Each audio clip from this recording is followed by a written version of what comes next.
Good morning दोस्तों, मैं गौतम सिंह आज आपके लिए लेकर आया हूँ ITI student fitter theory chapter 1 trade परिचय सुरक्षा एवं सावधानियाँ वीवीआई ऑब्जेक्टिव क्वेश्चन। दोस्तों मैं आपको बता दूं कि fitter theory first year student के लिए मैं चैप्टर वाइज ऑब्जेक्टिव क्वेश्चन तैयार किया हूँ। जो वीवीआई है आपके आने वाले एग्ज़ाम के लिए वीवीआई ऑब्जेक्टिव क्वेश्चन है। प्रत्येक चैप्टर से मैं आपको अब ऑब्जेक्टिव क्वेश्चन बनाने जा रहा हूँ। ये चैप्टर नंबर हमारा 1 है जो अति महत्वपूर्ण है आने वाले एग्ज़ाम के लिए। पहला चैप्टर है आपका ट्रेड परिचय सुरक्षा एवं सावधानियाँ। चलिए दोस्तों मैं आपको बताता हूँ ट्रेड परिचय और सुरक्षा एवं सावधानियाँ चैप्टर 1 से वीवीआई ऑब्जेक्टिव क्वेश्चन। दोस्तों आपने अभी तक हमारे चैनल को सब्सक्राइब नहीं किया है तो चैनल को सब्सक्राइब कर दें और बेल आइकन दबा दें ताकि अगले वीडियो का नोटिफिकेशन आपको मिल जाए। तो दोस्तों ITI student fitter theory first year week number 1 chapter 1 trade परिचय सुरक्षा एवं सावधानियाँ trade introduction safety and precaution. देखिए पहला क्वेश्चन है हमारा, निम्न में से कौन सा दुर्घटना को टालने का सर्वोच्च उपाय है। निम्न में से कौन सा दुर्घटना को टालने का सर्वोच्च उपाय है। कुशल कारीगर के समान कार्य करना, मशीन जॉब तथा कार्य क्षेत्र से संबंधित सावधानियों का पालन करना, सुरक्षा उपकरणों का उपयोग करना या सभी।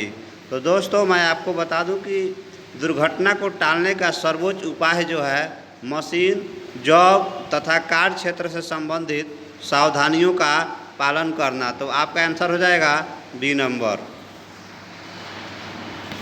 बढ़ते हैं अगले प्रश्न की तरफ। अगला प्रश्न है हमारा,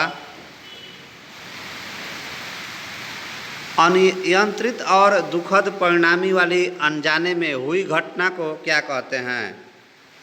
अनियंत्रित और दुखद परिणामी वाली अनजाने में हुई घटना को क्या कहते हैं। दुर्घटना, घटना, ए और बी दोनों, इनमें से कोई नहीं। तो दोस्तों मैं आपको बता दूं कि अनियंत्रित दुखद परिणामी वाली अनजाने जो घटना हो जाती है उससे हम दुर्घटना कहते हैं। आपका आंसर हो जाएगा ए नंबर। बढ़ते हैं अगले प्रश्न की तरफ। अगला प्रश्न है हमारा, निम्न में से कौन सी घटना दुर्घटना नहीं है। हाथ से हथौड़ा छूटकर सामने खड़े व्यक्ति को लगना, अचानक हैक्सा ब्लेड टूटने से अंगुलियों में चोट लगना, बीमा कंपनी से पैसे कमाने को अपनी उंगली काट लेना, फर्श पर पड़े तेल पर रपटने से हाथ की हड्डी का टूट जाना। दोस्तों मैं आपको बता दूं कि कौन सी घटना दुर्घटना नहीं है। तो बीमा कंपनी से पैसे कमाने को अपनी उंगली काट लेना, ये आपको घटना दुर्घटना नहीं है क्योंकि आपने खुद से इसको काटा जानबूझकर, इसलिए ये आपकी जो है बीमा कंपनी से पैसे कमाने को अपनी उंगली काट लेना। तो आपका आंसर हो जाएगा सी नंबर। बढ़ते हैं अगले प्रश्न की तरफ। अगला प्रश्न है हमारा, निम्न में से कौन सा दुर्घटना का कारण नहीं है। कार्य में रुचि न होना, अधिक फुर्तीला होना, अधिक उत्सुक होना, अनुशासनहीन होना। तो देखिए दोस्तों दुर्घटना का कारण कौन नहीं है तो अधिक फुर्तीला होना। जब आप फुर्तीला रहेंगे ही तो दुर्घटना का कारण नहीं होगा। तो आपका आंसर हो जाएगा बी नंबर। बढ़ते हैं अगले प्रश्न की तरफ। अगला प्रश्न है हमारा, निम्न में से कौन सा उपकरण दुर्घटना का कारण नहीं है। निम्न में कौन सा उपकरण दुर्घटना का कारण नहीं है। मशरूम हेड चीजल, फैले मुंह का स्पैनर, घिसा हुआ वर्नियर कैलिपर्स, टाइट कसा आरी का ब्लेड। तो आपके पास 4 ऑप्शन है। तो कौन सा दुर्घटना का कारण नहीं है। तो घिसा हुआ वर्नियर कैलिपर जो है दुर्घटना का कारण नहीं है। आपका आंसर हो जाएगा सी नंबर। बढ़ते हैं अगले प्रश्न की तरफ। अगला प्रश्न है हमारा, औद्योगिक दुर्घटनाओं का मुख्य कारण है। औद्योगिक दुर्घटनाओं का मुख्य कारण है असावधानी, असुरक्षित हस्त औजार, असुरक्षित लेआउट या सभी। दोस्तों देखिए औद्योगिक दुर्घटनाओं का मुख्य कारण जो है असावधानी भी है, क्योंकि आप असावधान रहेंगे तो दुर्घटना का कारण है असुरक्षित हस्त औजार, यानी कि आपका औजार जो है अगर सुरक्षित तरीके से नहीं रखेंगे तो दुर्घटना हो सकता है। असुरक्षित लेआउट, कहने का मतलब है अगर आप कोई भी लेआउट यानी कि सुरक्षित से काम नहीं करते हो, असुरक्षित करते हो तो दुर्घटना का कारण है, यानी कि ये सभी जो है दुर्घटना के कारण है। आपका आंसर हो जाएगा डी नंबर। बढ़ते हैं अगले प्रश्न की तरफ। अगला प्रश्न है हमारा, कार्यशाला में डीसी से अधिक वोल्टेज दुर्घटना का कारण बन सकती है। 100 वोल्ट, 120 वोल्ट, 50 वोल्ट या 70 वोल्ट। तो कार्यशाला में कितने डीसी से अधिक वोल्टेज दुर्घटना का कारण बन सकती है, ये आपको बताना है। तो देखिए 100 वोल्ट, 50 वोल्ट, 70 वोल्ट, यानी 120 वोल्ट डीसी से अधिक वोल्टेज दुर्घटना का कारण बन सकता है, यानी कि ज़्यादा वोल्ट डीसी रहेगा तो दुर्घटना का कारण बन सकती है। आपका आंसर हो जाएगा बी नंबर। बढ़ते हैं अगले प्रश्न की तरफ। अगला प्रश्न है हमारा,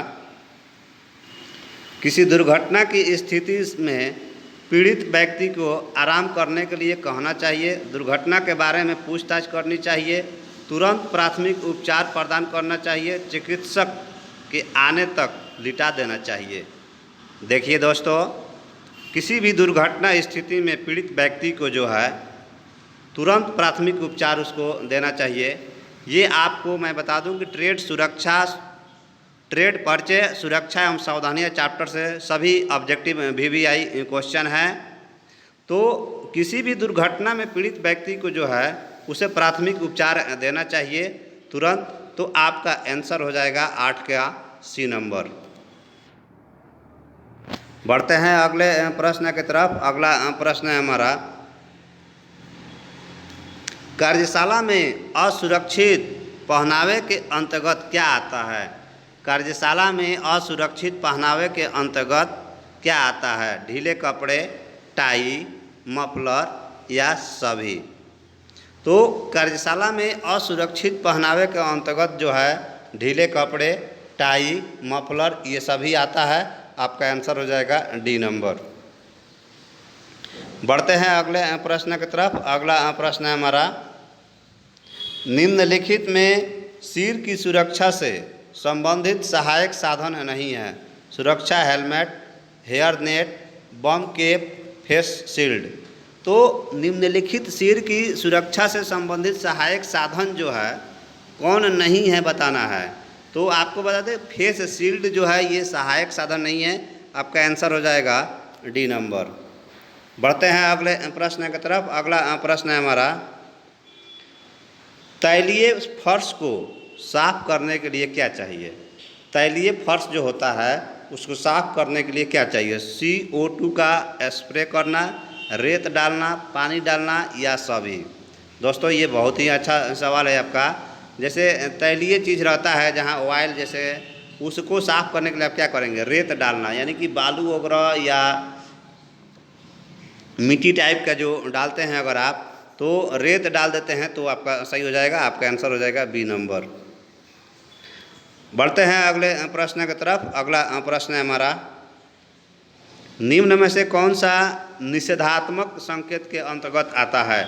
भागने के लिए मना करना, धूम्रपान करना, आग जलाना, श्वास यंत्र पहनाना। तो स्व निषेधात्मक संकेत के अंतर्गत जो आता है भागने के लिए मना करना। आपका आंसर हो जाएगा ए नंबर। बढ़ते हैं अगले प्रश्न की तरफ। अगला प्रश्न है हमारा, निम्न में से कौन से संकेत नीली पृष्ठभूमि पर सफ़ेद संकेत द्वारा वृत्त के आकार के बने होते हैं? निम्न में से कौन से संकेत नीली पृष्ठभूमि पर सफ़ेद संकेत द्वारा वृत्त के आकार के बने होते हैं? अनिवार्य संकेत, चेतावनी संकेत, निषेधात्मक संकेत या सूचनात्मक संकेत? दोस्तों मैं अनिवार्य, चेतावनी, निषेधात्मक, सूचनात्मक ये सभी क्या है मैं आपको थ्योरी में भी समझा चुका हूँ। थ्योरी का भी वीडियो है हमारे पहले चैप्टर का जिसके बारे में आपको मैं बताया हूँ। तो दोस्तों मैं आपको बता दूं कि संकेत नीली पृष्ठभूमि पर सफ़ेद संकेत द्वारा वृत्त के आकार के बने होते हैं अनिवार्य संकेत। अनिवार्य संकेत तो आपका आंसर हो जाएगा ए नंबर। बढ़ते हैं अगले प्रश्न की तरफ। अगला प्रश्न है हमारा,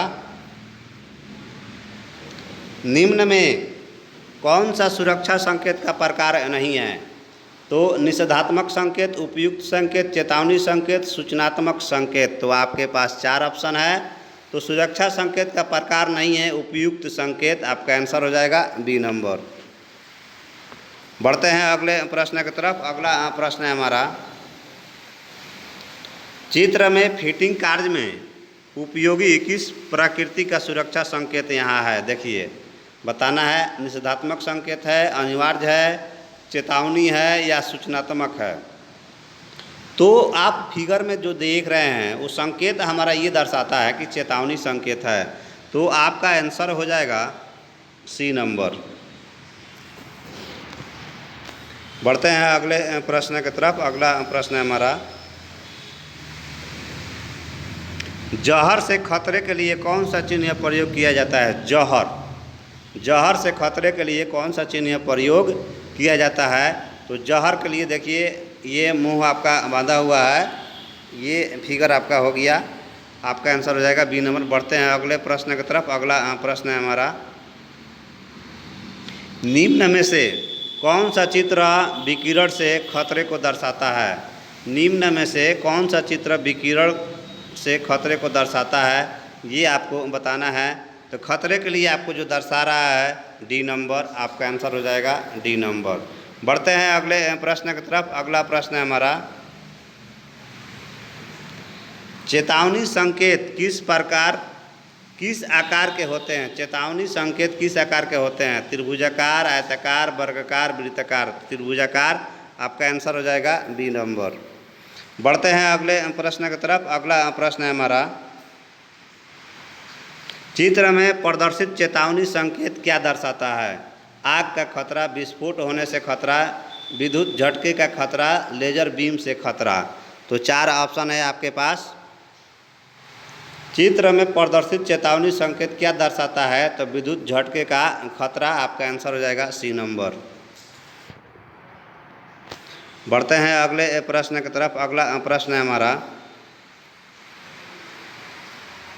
निम्न में से कौन सा चेतावनी निर्देश नहीं है?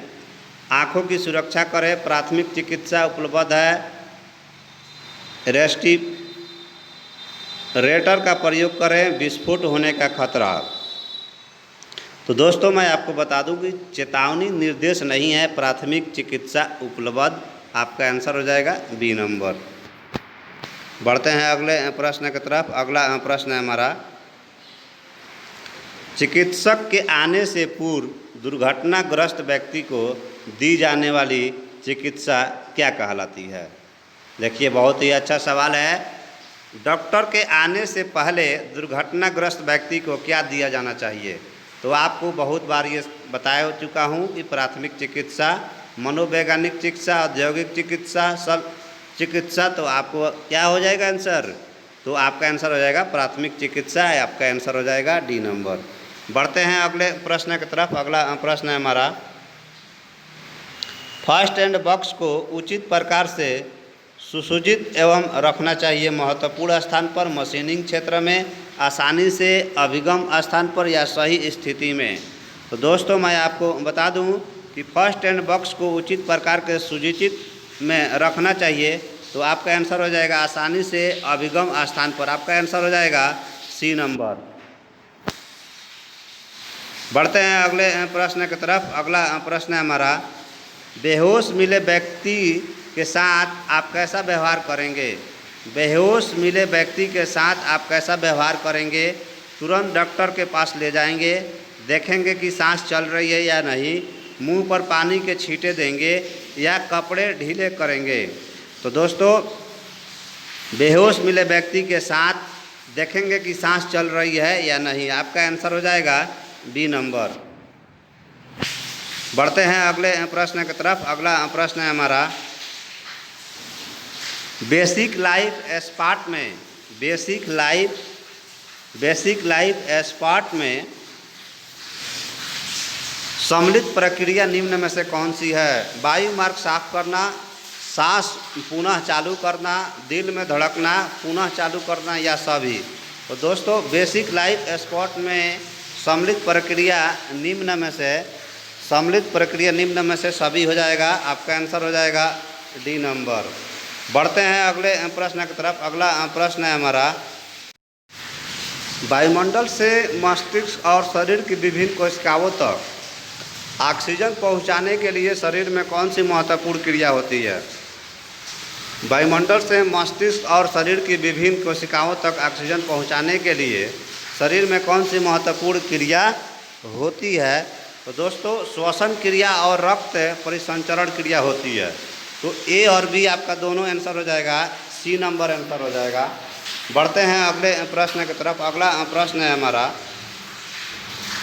कृत्रिम श्वसन देने के लिए सर्वप्रथम को साफ करना चाहिए। कृत्रिम श्वसन देने के लिए सर्वप्रथम को साफ करना चाहिए मांसपेशियाँ, जीभ, मुंह या श्वसन नली। तो कृत्रिम श्वसन देने के लिए सर्वप्रथम जो है आपको श्वास नली साफ करना चाहिए। आपका आंसर हो जाएगा डी नंबर। बढ़ते हैं अगले प्रश्न की तरफ। अगला प्रश्न है हमारा, कृत्रिम श्वास क्रिया की सरलतम विधि क्या है? सिल्वेटर विधि, सफर विधि, मुंह से मुंह में श्वास देना, इनमें से कोई नहीं। तो दोस्तों आपका आंसर हो जाएगा, कृत्रिम श्वसन क्रिया की सरलतम विधि है सिल्वेस्टर विधि। आपका आंसर हो जाएगा ए नंबर। बढ़ते हैं अगले प्रश्न की तरफ। अगला प्रश्न है हमारा, कृत्रिम श्वास की विधि कौन सी है? सॉफर विधि, सिल्वेस्टर विधि, मुंह से मुंह में हवा भरना, या सभी? तो दोस्तों आपका आंसर हो जाएगा, कृत्रिम श्वसन विधि कौन सी है? सॉफर विधि, सिल्वेस्टर विधि, या मुंह से मुंह हवा में भरना। तो सभी। आपका आंसर हो जाएगा डी नंबर। बढ़ते हैं अगले प्रश्न की तरफ। अगला प्रश्न है हमारा, यदि एक मरीज मुंह से मुंह श्वसन प्रक्रिया पर सही प्रक्रिया न करे तो प्राथमिक उपचार को क्या कहते हैं? यदि एक मरीज मुंह से मुंह श्वसन प्रक्रिया पर सही प्रक्रिया न करे तो प्राथमिक उपचारक को टूटी हुई अस्थियां देखनी चाहिए। यानी कि आपका आंसर हो जाएगा डी नंबर। बढ़ते हैं अगले प्रश्न की तरफ। अगला प्रश्न है हमारा, विद्युत सप्लाई के तार से चिपके व्यक्ति को दूर करते हैं।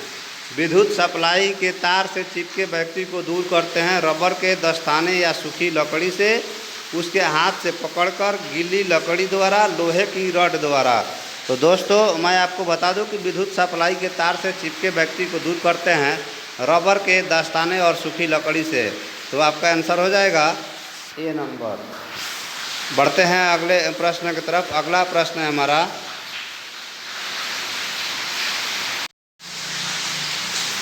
जब करंट बहुत निचले स्तर पर होता है तो इलेक्ट्रिक शॉक का व्यक्ति पर क्या प्रभाव पड़ेगा? जब करंट जो है बहुत निचले स्तर पर होता है तो इलेक्ट्रिक शॉक पर क्या व्यक्ति पर प्रभाव पड़ता है? वह अपना संतुलन खो देगा और गिरेगा, संपर्क स्थान पर मामूली जलन होगी, अपना होश खो देगा, त्वचा पर ज़्यादा जलन होगी। तो दोस्तों मैं आपको बता दूं कि वह संपर्क स्थान पर मामूली सा जलन होगा। आपका आंसर हो जाएगा बी नंबर। बढ़ते हैं अगले प्रश्न की तरफ। अगला प्रश्न है हमारा, चलती मशीन पर निम्न में से किसके द्वारा कार्यखंड पर नट चढ़ाने की कोशिश नहीं करनी चाहिए? तो दोस्तों मैं आपको बता दूं कि चलती मशीन पर निम्न में से किसके द्वारा कार्यखंड पर नट चढ़ाने की कोशिश नहीं करनी चाहिए? स्पैनर के द्वारा या पाइप रिंच के द्वारा? ए और बी दोनों इनमें से कोई नहीं। तो स्पैनर के द्वारा और पाइप रिंच के द्वारा, ए और बी दोनों। आपका आंसर हो जाएगा सी नंबर। बढ़ते हैं अगले प्रश्न की तरफ। अगला प्रश्न है हमारा, व्यक्तिगत सुरक्षा उपकरणों में से कौन सी वस्तुएं सम्मिलित हैं? व्यक्तिगत सुरक्षा उपकरणों में से निम्न में कौन सी वस्तुएं सम्मिलित है? तो दोस्तों आपका आंसर हो जाएगा सभी। काला चश्मा, कपड़े भी, हेलमेट भी, तीनों है, आपका आंसर हो जाएगा डी नंबर। बढ़ते हैं अगले प्रश्न की तरफ। अगला प्रश्न है हमारा, अवधारणा का मुख्य उद्देश्य क्या है? अवधारणा का मुख्य उद्देश्य क्या है? अपव्यय को कम करते हुए उत्पादकता को बढ़ाना, अपव्यय को कम करना, अपव्यय एवं समय की बचत करना, या सभी। तो अवधारणा का मुख्य उद्देश्य है अपव्यय को कम करते हुए उत्पादकता को बढ़ाना। आपका आंसर हो जाएगा ए नंबर। बढ़ते हैं अगले प्रश्न की तरफ। 5S का तात्पर्य क्या है? 5S का तात्पर्य क्या है?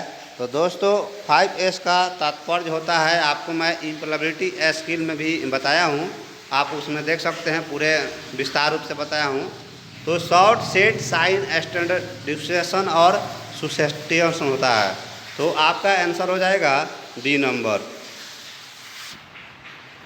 बढ़ते हैं अगले प्रश्न की तरफ। अगला प्रश्न है, निम्नलिखित में से कौन सा 5S संकल्प का आधारभूत स्तंभ नहीं है?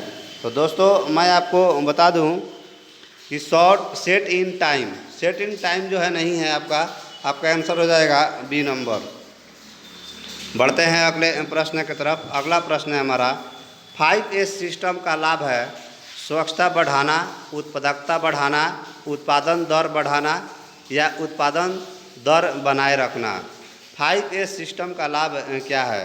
तो 5S सिस्टम का लाभ जो है उत्पादकता का बढ़ाना है, उत्पादकता का बढ़ाना है। आपका आंसर हो जाएगा बी नंबर। बढ़ते हैं अगले प्रश्न की तरफ। अगला प्रश्न है हमारा,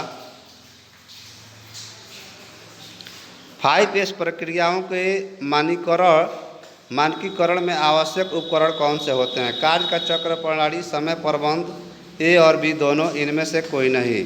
5S प्रक्रियाओं के मानकीकरण में आवश्यक उपकरण कौन से होते हैं? कार्य चक्र, प्रणाली, ए और बी दोनों, समय प्रबंधन, इनमें से कोई नहीं। तो आपका आंसर हो जाएगा कार्य चक्र, प्रणाली और समय प्रबंधन, ए और बी दोनों। आपका आंसर हो जाएगा सी नंबर। बढ़ते हैं अगले प्रश्न की तरफ। अगला प्रश्न है हमारा, 5S अभिधारण का मुख्य लाभ क्या है? अनावश्यक वस्तुओं से बनी परेशानियां की संभावनाएं कम हो जाती है, अनावश्यक वस्तुएं कार्यशाला से हट जाती है, ए और बी दोनों, या सभी, या कोई नहीं। तो दोस्तों मैं आपको बता दूं कि 5S अधिधारणा का मुख्य लाभ है ए और बी दोनों। आपका आंसर हो जाएगा सी नंबर। बढ़ते हैं अगले प्रश्न की तरफ। अगला प्रश्न है, निम्नलिखित में कौन सा शब्द 5S से संकल्प है? सिंप्लीफाइंग, सेफ्टी, सिक्योरिटी, या सर्टिफिकेशन। तो आपका आंसर हो जाएगा सिंप्लीफाइंग। आपका आंसर हो जाएगा ए नंबर। बढ़ते हैं अगले प्रश्न की तरफ। अगला प्रश्न है हमारा, विभागीय भ्रमण 5S संकल्प के किस स्तंभ के अंतर्गत किया जाता है?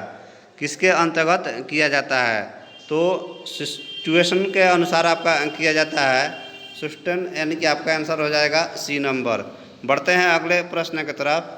कार्यशाला में विद्युत शक्ति की विफलता सामान्य तथा किसके कारण होती है? कार्यशाला में विद्युत शक्ति की विफलता सामान्य तथा किसके कारण होती है? स्थिति, आपातकालीन स्थिति, या कारण, या प्रक्रम। तो आपको हम बता दें कि कार्यशाला में विद्युत शक्ति की विफलता का सामान्य जो कारण है आपातकालीन स्थिति के अनुसार होता है। आपका आंसर हो जाएगा सी नंबर। बढ़ते हैं अगले प्रश्न की तरफ। अगला प्रश्न है, आपातकालीन प्रतिक्रिया का प्रकार नहीं है। आग पकड़ना, शक्ति विफलता, प्रणाली विफलता, कारीगर विफलता। आपातकालीन प्रतिक्रिया का प्रकार नहीं है, तो कारीगर विफलता। आपका आंसर हो जाएगा डी नंबर। बढ़ते हैं अगले प्रश्न की तरफ। कार्यशाला में कारखाना अधिनियम लागू हुआ। कार्यशालाओं में कारखाना अधिनियम लागू हुआ तो 1 अप्रैल 1949 को लागू हुआ था। आपका आंसर हो जाएगा ए नंबर। बढ़ते हैं अगले प्रश्न की तरफ। अगला प्रश्न है हमारा, कर्मचारी राज्य बीमा अधिनियम लागू होता है। 25,000 मासिक वेतन वाले कर्मचारियों पर, ऐसे कारखानों जिनमें 20 से अधिक कर्मचारी कार्यरत हो, ऐसे कर्मचारी जो दुकानों, होटलों आदि में काम करते हों, या सभी। तो कर्मचारी राज्य बीमा अधिनियम लागू होता है सभी पर। आपका आंसर हो जाएगा डी नंबर।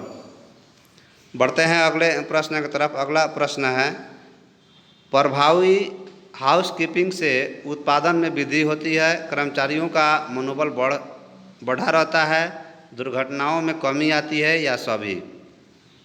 तो प्रभावी हाउसकीपिंग से सभी होते हैं, जैसे उत्पादन में वृद्धि होना, कर्मचारियों को मनोबल बढ़ा रहना, दुर्घटनाओं में कमी। आपका आंसर हो जाएगा सभी, डी नंबर। बढ़ते हैं अगले प्रश्न की तरफ। अगला प्रश्न है हमारा, हॉट वर्क में क्या सम्मिलित है? वेल्डिंग कार्य, कटिंग कार्य, ए और बी दोनों, इनमें से कोई नहीं। तो हॉट कार्य में वेल्डिंग कार्य भी है और कटिंग कार्य भी है। आपका आंसर हो जाएगा सी नंबर। बढ़ते हैं अगले प्रश्न की तरफ। सीमित कार्य क्षेत्र में सम्मिलित नहीं है, पाइपलाइन कार्य, हाउसकीपिंग कार्य, बॉयलर कार्य, या डक्ट कार्य। तो सीमित कार्य क्षेत्र में सम्मिलित जो नहीं है वो है हाउसकीपिंग का कार्य। आपका आंसर हो जाएगा बी नंबर। बढ़ते हैं अगले प्रश्न की तरफ। अगला प्रश्न है, निम्नलिखित में से कौन सा मटेरियल हैंडलिंग उपकरण है? कन्वेयर, क्रेन, औद्योगिक ट्रक, या सभी। तो दोस्तों मैं आपको बता दूं कि निम्नलिखित में कौन सा मटेरियल हैंडलिंग उपकरण है, तो सभी है, क्रेन भी है, कन्वेयर भी है, औद्योगिक ट्रक भी है। आपका आंसर हो जाएगा डी नंबर। बढ़ते हैं अगले प्रश्न की तरफ। अगला प्रश्न है हमारा, यूनिट लोड फॉर्मेशन उपकरण का उपयोग किया जाता है। यूनिक लोड फॉर्मेशन उपकरण का उपयोग किया जाता है मटेरियल को सीमाबद्ध करने हेतु, मटेरियल को पकड़ने या बफर करने हेतु, मटेरियल को मैनिपुलेट करने हेतु, या सभी। तो दोस्तों मैं आपको बता दूं कि यूनिट लोड फॉर्मेशन उपकरण का उपयोग किया जाता है मटेरियल को सीमाबद्ध करने के लिए। आपका आंसर हो जाएगा ए number.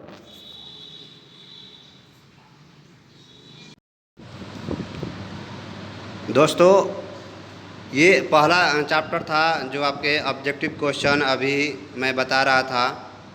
ITI student fitter theory chapter 2, मापन एवं विभिन्न मापी और औजार, VVI objective question, chapter number 2 से मैं अगला वीडियो लेकर आऊँगा। दोस्तों आपको अगर हमारा वीडियो अच्छा लगा तो वीडियो को लाइक करें, और चैनल को सब्सक्राइब नहीं किए हैं तो दोस्तों चैनल को सब्सक्राइब करें और बेल आइकन दबा दें ताकि अगले वीडियो का नोटिफिकेशन आपको मिल जाएगा। अगला वीडियो हमारा चैप्टर 2 होगा फीटर थ्योरी से, मापन एवं विभिन्न मापी औजार, VVI ऑब्जेक्टिव क्वेश्चन, जो आपके आने वाले एग्जाम के लिए बहुत ही महत्वपूर्ण है। थैंक यू दोस्तों, राधे राधे।